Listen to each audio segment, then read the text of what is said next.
Tonight we are going to be reading another story from the Jesus Storybook Bible.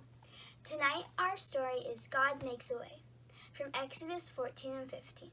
Tonight our special guest is Jack the Dragon. Let's start. Moses and God's people escaped out of Egypt and into the wilderness. They didn't know the way, but God knew the way, and He would show them. I will bring you to a new home, a special land, God promised them. I will look after you. I am with you. God sent a big cloud for them to follow. A pillar of smoke stretched up to the sky and moved in front of them as they walked and shaded them from the blazing heat of the day.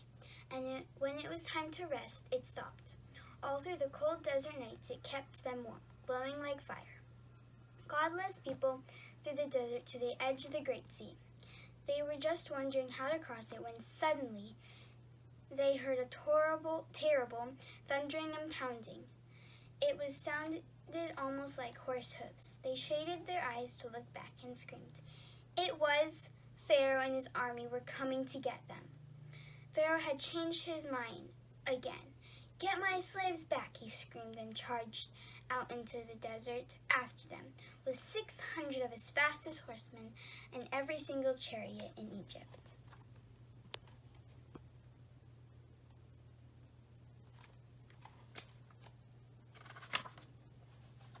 What were God's people going to do? In front of them was a big sea. It was so big there was no way around it, but there was no way through it. It was too deep. They didn't have any boats, so they couldn't sail across, and they couldn't swim across because it was too far and they would drown, and they couldn't turn back because Pharaoh was chasing them. They could see the flashing swords now, glinting in the baking sun, and the dust clouds, and chariot after scary chariot surging toward them. So they did the only thing there was left to do: panic. "We're going to die," they shrieked. "Don't be afraid," Moses said. "But there's nothing we can do," they screamed. "God knows you can't do anything," Moses said. "God will do it for you. Trust Him and watch." "But there's no way out," they cried. "God will make a way," Moses said. Another minute and it would have been over, but the strangest thing happened.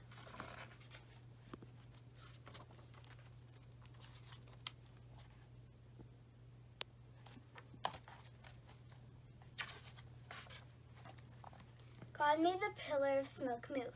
It moved behind His people and hid them from the Egyptians. Then God sent a strong east wind to blow all night long. It blew on the water of the big sea. It blew to the left and it blew to the right, until it blew into two towering walls of water. And there, right through the middle of the sea, a muddy pathway opened, and God's people walked across the dry land.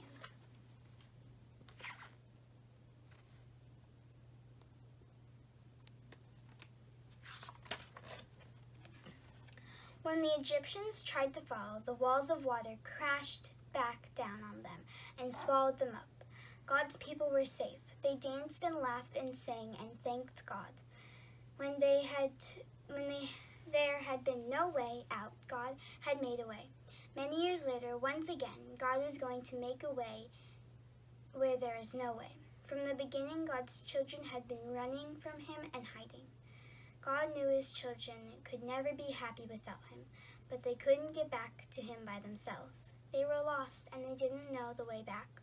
But God knew the way, and one day He would show them.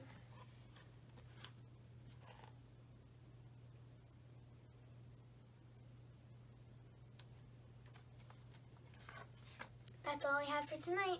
Thank you for listening.